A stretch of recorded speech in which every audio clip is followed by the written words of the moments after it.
म्हणजे जसं रिक्षा असतात तसं त्याचं काय केलं त्यांनी, त्या इंजिनचा वापर करून ती गाडी काय केली, तयार केली 1885 मध्ये. कधी? 1885. आणि मग 1885 नंतर मग बऱ्याचशा कंपन्या या इंडस्ट्रीमध्ये आल्या. त्याच्यामध्ये पहिली आहे मला वाटतं 1909 मध्ये फोर्ड होतं ना, फोर्डने केलं.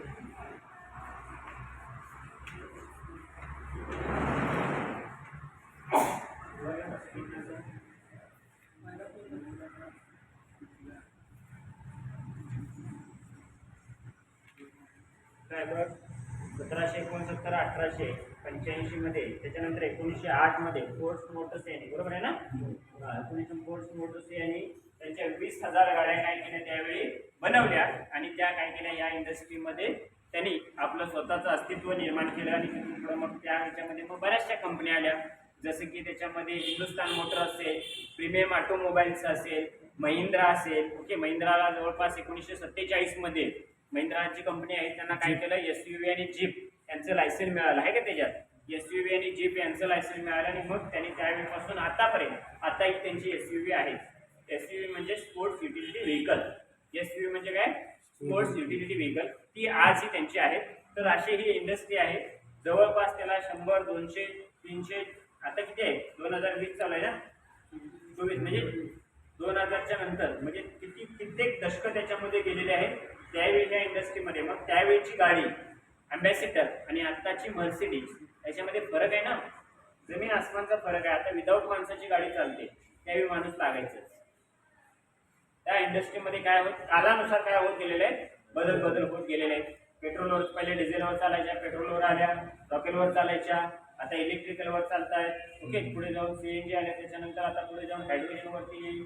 बऱ्याच गोष्टी म्हणजे काय होतात, चेंज. माणसाला जसं जसं कम्फर्ट पाहिजे तसं काय होत गेलं, त्याच्यामध्ये चेंज होत गेले, R&D होत गेलेले, रिसर्च अँड डेव्हलपमेंट.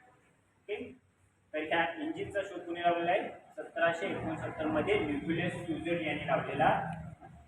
मग आता इंजिन म्हणजे काय सांगा,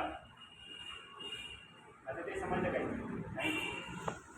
इत्यादी जे काही इंधन आहे त्याचं कन्व्हर्जन कशात केलं जातं, हीट एनर्जी किंवा मेकॅनिकल एनर्जी मध्ये. आणि मेकॅनिकल एनर्जी झाल्यावरतीच गाडी फिरणार आहे ना तुमची. म्हणजे इंजिन मध्ये काय केलं जातं, तर ह्या एनर्जीचं कन्व्हर्जन केलं जातं. एनर्जीचं कन्व्हर्जन जे डिव्हाइस करतं त्याला काय म्हटलं जातं, इंजिन असं म्हटलं जातं. आणि ते मेकॅनिकल एनर्जी मध्ये कन्व्हर्जन करतो म्हणून त्याला इंजिन असं म्हटलं जातं. ते इंजिन मध्ये जी पॉवर तयार होते, पॉवर कधीही तयार करता येत नाही. तिचं एका प्रकारातून दुसऱ्या प्रकारामध्ये काय करता येतं, रूपांतरण करता येतं, तयार कधीही करता येणार नाहीये. ओके, हे तुम्ही मला वाटतं 5वी 6वी 7वीच्या पुस्तकात शिकलाय. ऊर्जा अक्षयतेचा नियम, लॉ ऑफ एनर्जी कॉन्झर्वेशन माहिती आहे का, तुम्हाला माहिती असतं सांगा बघू जरा. लॉ ऑफ एनर्जी कॉन्झर्वेशन, ऊर्जा अक्षयतेचा नियम. ऊर्जा नष्टही करता येत नाही, एका प्रकारातून दुसऱ्या प्रकारामध्ये रूपांतरण करता येतं, त्याला ऊर्जा अक्षयतेचा नियम असं म्हटलं जातं. कदाचित 6वी 7वीच्या पुस्तकात आपण शिकलोय. आणि 1ली ते 4थी मध्ये इंजिनचा शोध कोणी लागला तेही शिकलोय. शिकले काय कदाचित, बघा मला ते मास्टरनं सांगितलं 4थीच्या शाळेमध्ये, म्हणजे माझा डबल मास्टर होता, त्यानं ते इंजिन वगैरे अशी गाडीचे पहिले पताका करून लावायचे शाळेत, त्याच्यावरती ते लिहिलं. मला अजूनही आठवते इंजिनचा शोध. ओके, ठीक आहे. तर हे काय करतं, एनर्जीचं कन्व्हर्जन करतं. ओके, शाळेत आपण शिकलोय लॉ ऑफ एनर्जी कॉन्झर्वेशन. पुढे डिप्लोमा डिग्री तुम्ही केला असेल तर त्याच्यामध्ये पण येतं energy neither be created not be destroyed but it converts to one from to another from.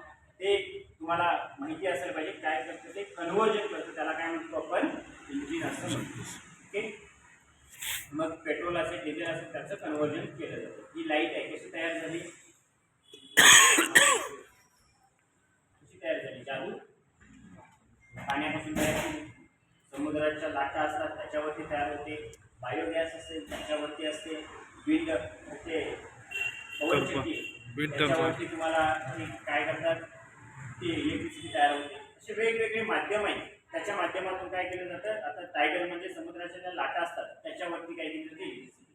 धरणामध्ये साठवलेलं पाणी असते, त्या पाण्यापासून इलेक्ट्रिसिटी तयार होते. किंवा आता धरणामध्ये जे साठवलेलं, किंवा तुम्ही शाळेत शिकला असेल धनुष्यामधून सोडलेला बाण, पोटेन्शियल एनर्जीचं गतीज एनर्जीमध्ये रूपांतर होतं नाही. पोटेन्शियल असतं त्याच्यामध्ये ओढल्यानंतर, आणि ते सोडलंय की ते जातं गतीज एनर्जी. तसं त्या धरणामध्ये पण काय असतं, पोटेन्शियल एनर्जी असते. पाणी साठवून ठेवलं त्याच्यात काय असते, पोटेन्शियल एनर्जी. तिथून पाईप टाकून आणलं की त्या पाईप मधून पाणी येताना त्याचं गतिज ऊर्जेमध्ये रूपांतर होतं. म्हणजे कशात कन्वर्जन झालं, पोटेन्शियल एनर्जी तर गतिज एनर्जी मध्ये. ते परत टर्बाईनवर टाकले की टर्बाईन फिरायला लागतं, म्हणजे कसं काय झालं, मेकॅनिकल एनर्जी. गतिज एनर्जीचं रूपांतरण मेकॅनिकल एनर्जी मध्ये केलं. मेकॅनिकल एनर्जीच्या पुढे तुमचं काय जोडलेलं असतं, जनरेटर.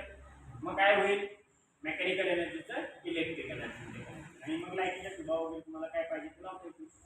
एनर्जीचं कन्वर्जन करूनच केलं जातं का डायरेक्ट लाईट तयार झाली कशानं.